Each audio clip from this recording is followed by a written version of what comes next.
Hello, എൻ്റെ പേര് പാർവതി. ഇന്ന് ക്ലാസ് 8 ചാപ്റ്റർ 3 ആയിട്ടുള്ള പ്രഷറിനെ പറ്റിയാണ് നമ്മൾ ഇന്ന് പഠിക്കാൻ പോകുന്നത്. അപ്പോൾ എല്ലാവരും റെഡിയാണോ? ടീച്ചർ നിങ്ങൾക്ക് ഒരു 3 പിക്ചേഴ്സ് നിങ്ങളെ കാണിച്ചു തരാം. നിങ്ങൾ ശ്രദ്ധിച്ച് ആ പിക്ചേഴ്സ് നോക്കുക.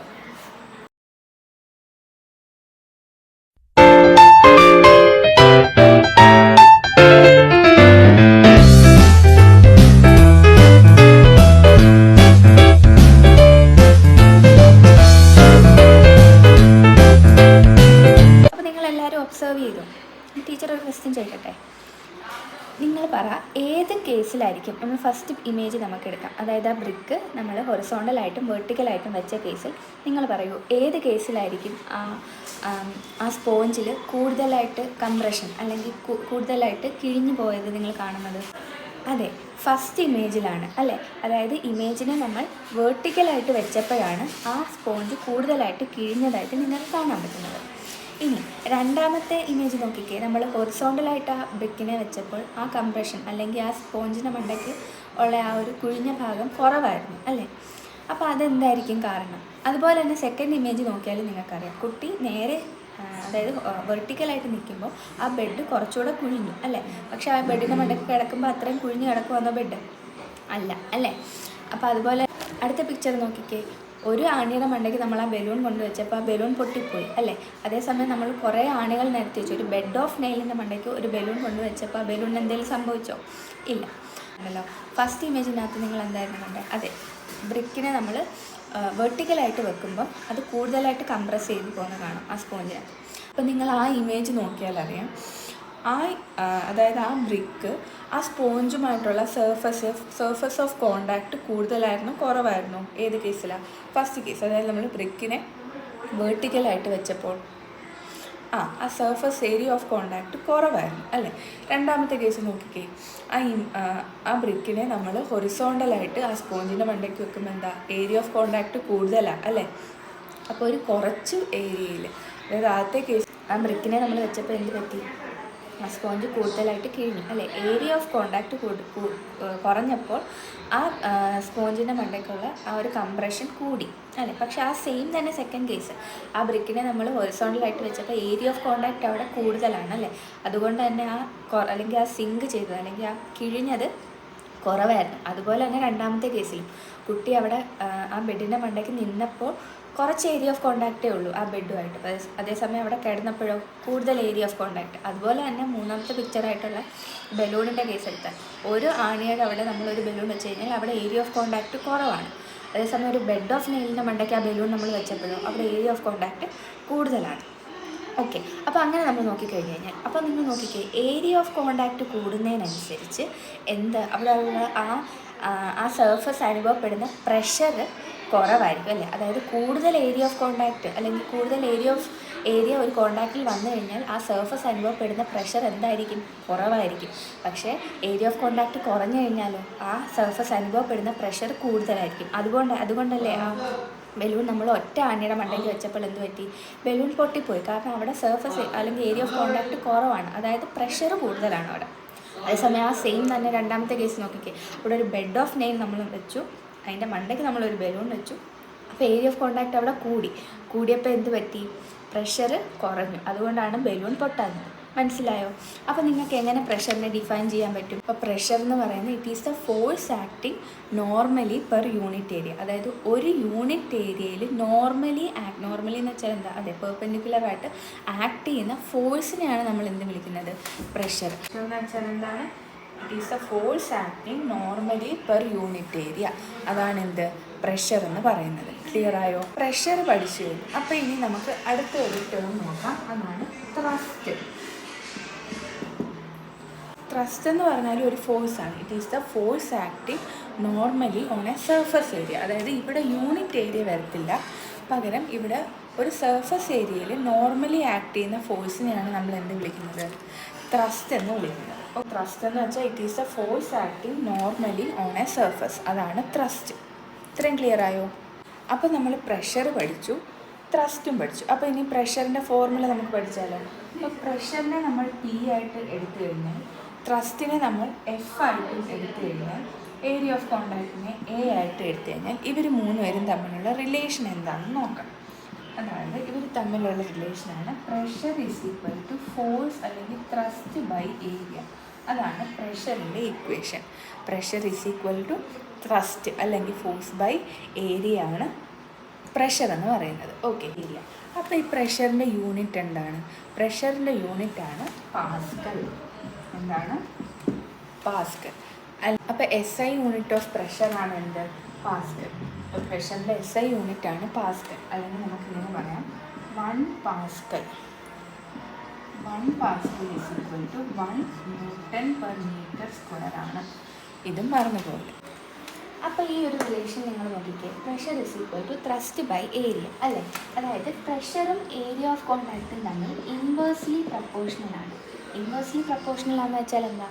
അതെ, പ്രഷർ കൂടുമ്പോൾ ഏരിയ ഓഫ് കോണ്ടാക്റ്റ് കുറയും. നമ്മൾ ആദ്യം കുറേ എക്സാമ്പിൾ നോക്കിയില്ലേ? സെയിം അത് തന്നെ. അത് നമുക്ക് തിരിച്ചാണെങ്കിൽ നമുക്ക് പറയാം. അതായത് പ്രഷർ കുറയുമ്പോൾ ഏരിയ ഓഫ് കോണ്ടാക്റ്റ് എന്താ ചെയ്യുന്നത്? കൂടും. അതായത് നമ്മൾ ടീച്ചർ കുറച്ച് എക്സാമ്പിൾ പറയാം. നമ്മുടെ സ്കൂളിൽ കൊണ്ടുവന്ന ബാഗിൻ്റെ സ്ട്രാപ്സ് അല്ലേ, നമ്മൾ തോളയിടുന്ന ബാഗിൻ്റെ സ്ട്രാപ്സ് എപ്പോഴും നമ്മൾ വൈഡായിട്ടാണ് ആ ബാഗിൻ്റെ സ്ട്രാപ്പ് ബിൽഡ്, വളരെ തിന്നായിട്ടല്ലല്ലോ അത് ബിൽഡ് ചെയ്യുന്നത്, അത് വൈഡായിട്ടാണ് ബിൽഡ് ചെയ്യുന്നത്. അതിൻ്റെ കാരണം എന്താണ്? അതെ, ആ പ്രഷർ കുറയ്ക്കാൻ. ഏരിയ ഓഫ് സർഫസ് കൂടിക്കഴിഞ്ഞാൽ എന്ത് പറ്റും? നമ്മൾ അനുഭവപ്പെടുന്ന ആ ഒരു പ്രഷർ കുറയും. അതിന് വേണ്ടിയിട്ടാണ് ബാഗിൻ്റെ സ്ട്രാപ്സ് വൈഡായിട്ട് ബിൽഡ് ചെയ്യുന്നത്. അതുപോലെ തന്നെ നമ്മൾ ഉപയോഗിക്കുന്ന കത്തികളുടെ എഡ്ജസ് നിങ്ങൾ കണ്ടിട്ടുണ്ടോ? അതെല്ലാം ഷാർപ്പായിട്ടാണ് ഇരിക്കുന്നത്. എന്തിനാ? അവിടെ ഏരിയ ഓഫ് കോണ്ടാക്റ്റ് കുറയുക. ആ ഏരിയ ഓഫ് കോണ്ടാക്റ്റ് കുറയുമ്പോൾ എന്ത് പറ്റും?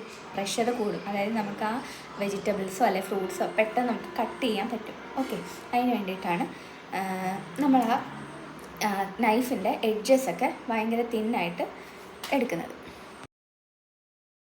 അപ്പോൾ നമ്മൾ പ്രഷർ പഠിച്ചു. അപ്പം നിങ്ങൾ ആലോചിച്ച് നോക്കിക്കേ, പ്രഷർ എന്ന് പറയുന്നത് സോളിഡ്സ് മാത്രമാണോ എക്സിസ്റ്റ് ചെയ്യുന്നത്? അല്ല, ലിക്വിഡ്സും അതുപോലെ തന്നെ പ്രഷർ എക്സേർട്ട് ചെയ്യും. അപ്പോൾ ആ ലിക്വിഡ് പ്രഷറിനെ എന്താണെന്നാണ് നമുക്ക് ഇനി നോക്കാനുള്ളത്. ലിക്വിഡ് പ്രഷറിനെ നമുക്ക് എങ്ങനെ ഡിഫൈൻ ചെയ്യാം? ലിക്വിഡ് പ്രഷർ എന്ന് വെച്ചാൽ എന്താണ്? അപ്പം it is the thrust that is exerted by a liquid per unit area. അതാണ് എന്ത്? ലിക്വിഡ് പ്രഷർ എന്ന് പറയുന്നത്. ഓക്കെ, അപ്പോൾ ഈ ലിക്വിഡ് പ്രഷർ ഡിപ്പെൻഡ് ചെയ്യുന്ന കുറച്ച് ഫാക്ടേഴ്സ് ഉണ്ട്. അപ്പോൾ അതെന്തൊക്കെയാണെന്ന് നമുക്ക് നോക്കാം. അപ്പോൾ ടീച്ചർ ഒരു ആക്ടിവിറ്റി പറയട്ടെ നിങ്ങൾക്ക്. നിങ്ങളുടെ വീട്ടിൽ പോളിത്തീൻ കവറാണ് അല്ലെങ്കിൽ നിങ്ങളുടെ പ്ലാസ്റ്റിക് കവറാണ്, അല്ലെങ്കിൽ 50 പൈസ കവറൊക്കെ കാണും. അത് നിങ്ങൾ കയ്യിൽ കെട്ടുക. നല്ലൊരു റബ്ബർ ബാൻഡ് ഇട്ട് നല്ല ഇച്ചിരി ടൈറ്റായിട്ട് വെള്ളം കയറാത്ത രീതിയിൽ ആ കയ്യിൽ ഈ പ്ലാസ്റ്റിക് കവർ കെട്ടിയിട്ട് ഒരു ഹാഫ് ബക്കറ്റ് വെള്ളം എടുത്ത് വെച്ചിട്ട് ആ വെള്ളത്തിനകത്തോട്ട് നിങ്ങൾ ഈ പ്ലാസ്റ്റിക് കവർ കെട്ടിയ കൈ മുക്കാൻ നോക്കുക. അപ്പോൾ അത് മുക്കുന്നതിനനുസരിച്ച് നിങ്ങൾക്ക് അനുഭവപ്പെടാൻ പറ്റും. നിങ്ങൾ താഴോട്ട് പോകുന്നതിനനുസരിച്ച് എന്താ പറ്റുന്നത് എന്ന് നിങ്ങൾ അടുത്ത ക്ലാസ്സിൽ ടീച്ചറിന് പറഞ്ഞു തരണം. നിങ്ങൾക്ക് ഒരു ആക്ടിവിറ്റി ആയിട്ട് നിങ്ങൾ ചെയ്യാം കേട്ടോ. ടീച്ചർ ഒരു എക്സ്പെരിമെൻറ്റ് നിങ്ങൾക്ക് കാണിച്ചു തരാം. എല്ലാവരും ശ്രദ്ധിച്ചിരിക്കണം. Move the tape. The water pressure is the least at hole A. The water spurts out the shortest distance. There is less water pressure at hole B. The water spurts out at a shorter distance. ആ എക്സ്പെരിമെൻറ്റിൽ നിങ്ങൾ എന്താണ് കണ്ടത്? 3 section ഉണ്ടല്ലേ, 3 സെക്ഷനിലും ആ വെള്ളം പോയ level നിങ്ങൾ ശ്രദ്ധിച്ചോ? അതെ, ഏറ്റവും ടോപ്പിലുള്ള വെള്ളം പോയത് എങ്ങനെയാണ്? കുറച്ച് ദൂരമാണ് അല്ലേ? ഒരു ടീച്ചർ പഠിച്ചത്. അപ്പോൾ ആദ്യത്തെ സെക്ഷൻ നിങ്ങൾ കണ്ട് വെള്ളം പോയത് ഇങ്ങനെയാണ് അല്ലേ? ബി എന്ന് പറയുന്നിടത്ത് ഇങ്ങനെ വെള്ളം പോയി, സി എന്ന് പറയുന്നിടത്ത് ഇങ്ങനെ പോയി. അപ്പോൾ ഇതിന് കാരണം എന്തായിരിക്കും? നിങ്ങൾ ആലോചിച്ച് നോക്കിക്കേ. നമുക്കിവിടെ ഒരു കുപ്പി എടുത്തു കഴിഞ്ഞാൽ ഇവിടെ ഒരു 3 ലെയർ ഓഫ് വെള്ളം ഉണ്ടെന്ന് നിങ്ങൾ വിചാരിച്ചേ. വെള്ളമാണ് ഇതിനകത്ത്, പക്ഷേ ഇത് 3 ലെയറായിട്ട് നിങ്ങൾ വിചാരിച്ചേ. ഏറ്റവും കൂടുതൽ പ്രഷർ അനുഭവപ്പെടുന്ന ആരായിരിക്കും? ഏത് ലെയറായിരിക്കും? അതെ, സി എന്ന് പറയുന്ന ലെയറായിരിക്കും. കാരണം എന്താ? നിങ്ങളിങ്ങനെ ആലോചിച്ചാൽ മതി. അതിൻ്റെ മണ്ടയ്ക്ക് ആരൊക്കെയുണ്ട്? ബിയും ഉണ്ട്, എയും ഉണ്ട്. അപ്പോൾ ഏറ്റവും കൂടുതൽ പ്രഷർ അനുഭവപ്പെടുന്ന ആരാണ്? സി എന്ന് പറയുന്ന പാർട്ടാണ്. അപ്പോൾ ഏറ്റവും ലീസ്റ്റ് പ്രഷർ അനുഭവപ്പെടുന്ന ആരാണ്? എ എന്ന് പറയുന്ന പാർട്ടാണ്. അപ്പോൾ നമ്മൾ നേരത്തെ പഠിച്ചു, പ്രഷർ കൂടുമ്പോൾ എന്ത് പറ്റും? ഈ ഡെപ്ത് എന്ന് പറയുന്നത് കൂടിക്കൊണ്ടിരിക്കുക. എ ബി സി ഏറ്റവും കൂടുതൽ ഡെപ്ത് ആർക്കാണ്? സിക്കാണ്. അപ്പോൾ ഡെപ്ത് കൂടുന്നതിനനുസരിച്ച് എന്ത് പറ്റും? പ്രഷർ കൂടും അല്ലേ? അപ്പോൾ നമുക്ക് എന്ത് പറയാൻ പറ്റും? Yes, pressure increases with depth. മനസ്സിലായോ? അപ്പോൾ ലിക്വിഡ് പ്രഷർ നമ്മൾ നോക്കി. അപ്പോൾ ഇനി അടുത്ത ആരായിരിക്കും നമുക്ക് പഠിക്കാനുള്ളത്? അതെ, gas pressure. The force exerted by gas normally on a unit area. അതാണ് എന്ത് ഗ്യാസ് പ്രഷർ എന്ന് പറയുന്നത്. അപ്പോൾ നമ്മൾ ലിക്വിഡ് പ്രഷർ പഠിച്ചപ്പം പറഞ്ഞു ഡെപ്ത് കൂടുന്നതിനനുസരിച്ച് പ്രഷർ കൂടുന്നു അല്ലേ. അപ്പോൾ ഇവിടെയും കുറച്ച് ഫാക്ടേഴ്സ് ഉണ്ട് ഗ്യാസ് പ്രഷറിനെ ഡിപ്പെൻഡ് ചെയ്യുന്നത്. അതെന്തൊക്കെയാണെന്ന് നമുക്ക് നോക്കാം. ടീച്ചർ ഒരു എക്സാമ്പിൾ പറയട്ടെ. നിങ്ങളിപ്പം സ്റ്റുഡൻസിനെ, ഒരു ക്ലാസ്സിലെ സ്റ്റുഡൻസിനെ ടീച്ചർ ഒരു കുഞ്ഞു മുറിയിലും അതുപോലെ തന്നെ ഒരു വലിയ മുറിയിലുമായിട്ട് ഇരുത്താൻ പോകും. അപ്പോൾ നിങ്ങളൊരു 40 പേരുണ്ട്, 2 ക്ലാസ്സിലും 40 പേര് വെച്ചുണ്ട്. അപ്പോൾ കുഞ്ഞു മുറിയിലിരിക്കുന്ന ആൾക്കാർക്ക് എന്തായിരിക്കും, അവർ ഭയങ്കര കൺജസ്റ്റഡ് ആയിരിക്കും അല്ലേ. പക്ഷേ ഒരു വലിയ മുറി ഇരിക്കുന്നവർ അത്ര കൺജസ്റ്റഡ് ആയിരിക്കത്തില്ല. അപ്പോൾ ആ എക്സാമ്പിളിനകത്ത് നിങ്ങൾ നോക്കിക്കേ, ഏത് ക്ലാസ്സിലെ സ്റ്റുഡൻസിനായിരിക്കും കൂടുതൽ പ്രഷർ അനുഭവപ്പെടുന്നത്? കുഞ്ഞ് ക്ലാസ്സിലിരിക്കുന്ന ആൾക്കാർക്കായിരിക്കും അല്ലേ. കാരണം എന്താ, അവിടെ നമ്പർ ഓഫ് പാർട്ടിക്കിൾസ് കൂടുതലാണ് അല്ലേ.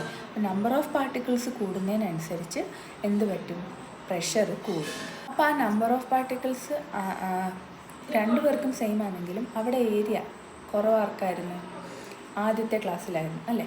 അപ്പോൾ നമുക്കിങ്ങനെ പറയാൻ പറ്റും, അതായത് ഗ്യാസ് പ്രഷർ എന്ന് പറയുന്നത് വോളിയത്തിനെ ഡിപ്പെൻഡ് ചെയ്യും. അപ്പോൾ ആദ്യത്തെ ക്ലാസ്സിലെ വോളിയം വളരെ ചെറുതായിരുന്നു, രണ്ടാമത്തെ ക്ലാസ്സിലെ വോളിയം വളരെ വലുതായിരുന്നു.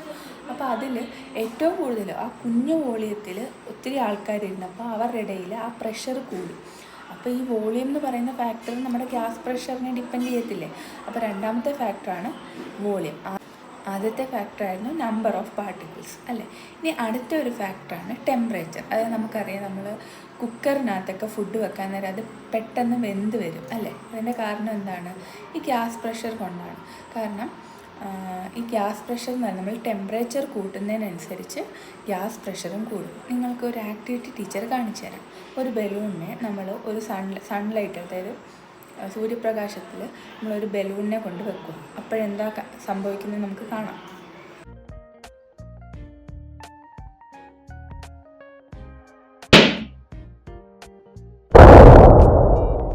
എന്താ നിങ്ങളവിടെ കണ്ടത്, കുറച്ച് സമയം കഴിഞ്ഞപ്പോൾ ആ ബലൂൺ പൊട്ടിപ്പോയി. അതിന് കാരണം എന്താണ്, ടെമ്പറേച്ചർ അവിടെ ഇൻക്രീസ് ആയപ്പോൾ പ്രഷർ കൂടി. അതായത് ആ ബലൂണിനകത്തുള്ള പാർട്ടിക്കിൾസിന് കുറച്ച് എനർജി കിട്ടി, അവരുടെ പ്രഷർ കൂടി. അങ്ങനെയാണ് എന്ത് പറ്റിയത്, ബലൂൺ ബേസ്റ്റ് ആയത്. അപ്പോൾ 3 ഫാക്ടേഴ്സ് ആരൊക്കെയാണ്, നമ്പർ ഓഫ് പാർട്ടിക്കിൾസ്, വോളിയം, അതുപോലെ തന്നെ ടെമ്പറേച്ചർ. ഈ 3 ഫാക്ടേഴ്സിനെയാണ് ആര് ഡിപ്പെൻഡ് ചെയ്യുന്നത്, ഗ്യാസ് പ്രഷർ ഡിപ്പെൻഡ് ചെയ്യുന്നത്. ക്ലിയർ ആയോ? അപ്പോൾ ഇനി നമുക്ക് നമ്മുടെ അടുത്ത കോൺസെപ്റ്റ് ആയിട്ടുള്ള അറ്റ്മോസ്ഫിയറിക് പ്രഷർ എന്താണെന്ന് നോക്കാം. അറ്റ്മോസ്ഫിയറിക് പ്രഷർ പഠിക്കുന്നതിന് മുന്നേ ടീച്ചർ ഒരു ആക്ടിവിറ്റി നിങ്ങൾക്ക് കാണിച്ചു തരാം. എല്ലാവരും ശ്രദ്ധിച്ചിരിക്കണം. അങ്ങോട്ട് ഇത് കണ്ടോ,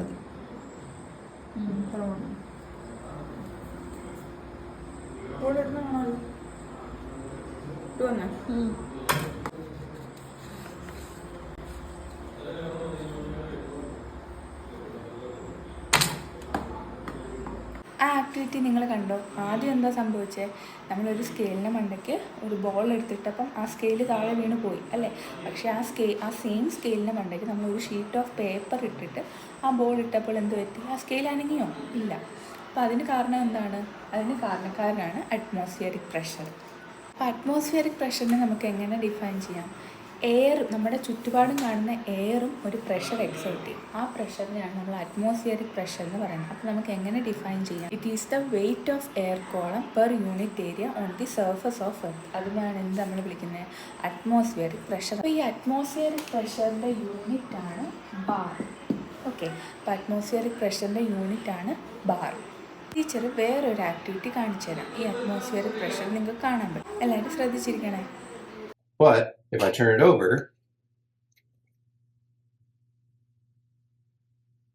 still going to hold. നിങ്ങൾ ആക്ടിവിറ്റി കണ്ടോ? അതെ, നിങ്ങളൊരു ഗ്ലാസ്സിൽ വാട്ടർ നിറച്ച് ടീച്ചർ എന്തോ ചെയ്തു, ഒരു കാർഡ്ബോർഡ് അതിൻ്റെ മണ്ടയ്ക്ക് വെച്ചിട്ട് ആ ഗ്ലാസ് കമത്തി. എന്നിട്ട് എന്ത് പറ്റി, കൈ ഞാൻ എടുത്തപ്പോൾ കാർഡ്ബോർഡ് താഴെ വീണോ? ഇല്ല. അപ്പോൾ അതിന് കാരണക്കാരനാണ് ആര്, അറ്റ്മോസ്ഫിയറിക് പ്രഷർ. അതായത് നമ്മുടെ ചുറ്റുമുള്ള അറ്റ്മോസ്ഫിയർ എന്ത് ചെയ്യും, അതിൻ്റെ അകത്തോട്ട് നമുക്ക് പ്രഷർ ബാലൻസ് ചെയ്ത് നിർത്തണം. അതായത് അകത്തുള്ള വെള്ളത്തിനകത്ത് ഗ്ലാസ്സിനകത്തുള്ള പ്രഷറും പുറത്തുള്ള പ്രഷറും ഈക്വലായിട്ട് നിർത്താൻ വേണ്ടിയിട്ട് എന്തോ ചെയ്ത് അറ്റ്മോസ്ഫിയറിക് പ്രഷർ അതിനെ ബാലൻസ് ചെയ്തു. അപ്പോൾ കാർഡ്ബോർഡിൻ്റെ മണ്ടയ്ക്കോട്ടൊരു പ്രഷർ കൊടുത്ത് നിന്നത് ആരാ, അറ്റ്മോസ്ഫിയറാണ്.